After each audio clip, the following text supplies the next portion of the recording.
Delhi CM Rekha Gupta ने आजादपुर मंडी का किया निरीक्षण, आप पर लगाया भ्रष्टाचार का आरोप।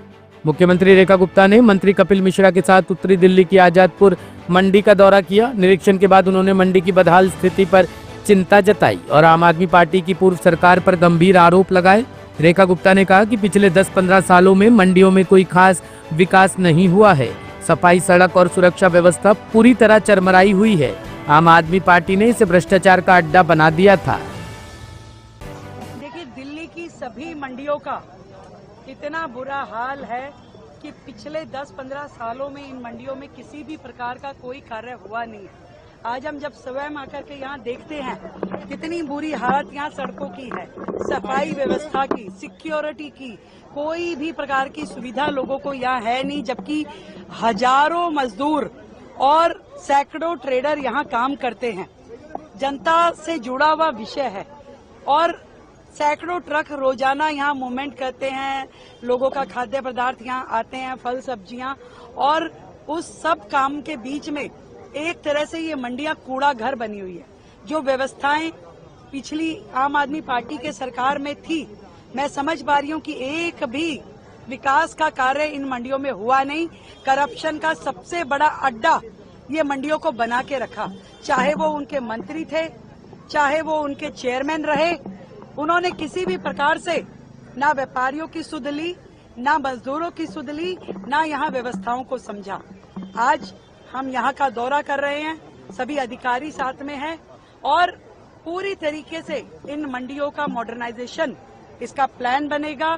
यहाँ की सफाई व्यवस्था दुरुस्त हो, यहाँ की सड़कें, यहाँ का मेंटेनेंस, यहाँ के शौचालय, वो सारे के सारे लाइनअप किए जाएंगे और सबसे महत्वपूर्ण सुरक्षा को यहाँ पे पुख्ता करते हुए पूरा सिस्टम दोबारा से रेनोवेट किया जाएगा और किसी भी प्रकार के करप्शन को पूरी तरीके से खत्म करने के लिए पूरा का पूरा संयोजन होगा।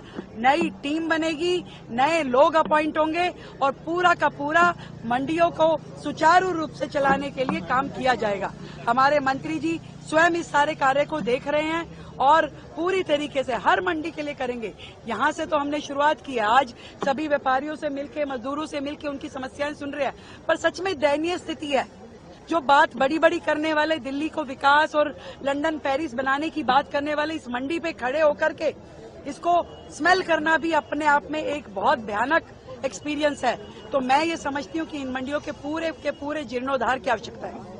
कारोबारी हैं टर्की वाले जो थे उनका बॉयकॉट कर रहे हैं, आपको लगता है?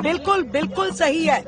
भारत के खिलाफ कोई भी देश यदि किसी भी प्रकार से इन्वॉल्व होता है तो उसका हर प्रकार से बायकॉट देश की जनता करेगी। मैं तो इन सारे व्यापारियों को साधुवाद देती हूँ कि जिन्होंने तुर्की की पूरी जो सेब का इंपोर्ट यहाँ पे होता था और वो व्यापार भारत के साथ होता था, व्यापारियों ने स्वयं से अपनी ऊर्जा के साथ जो मना किया है, ये सच में उनकी देशभक्ति है।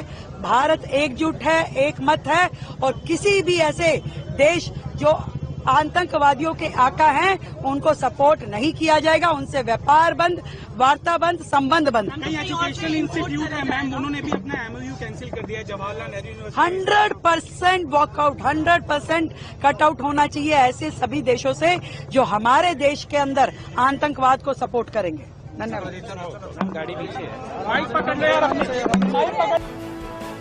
ब्यूरो रिपोर्ट, टीम न्यूज चक्र। ताजा खबरों के लिए न्यूज चक्र पेज को फॉलो करें और लाइक करें, सब्सक्राइब करें, बेल आइकन दबाना ना भूलें। अगर आप हमें फेसबुक, ट्विटर, इंस्टा के माध्यम से देख रहे हैं तो फॉलो, कमेंट करना ना भूलें। धन्यवाद।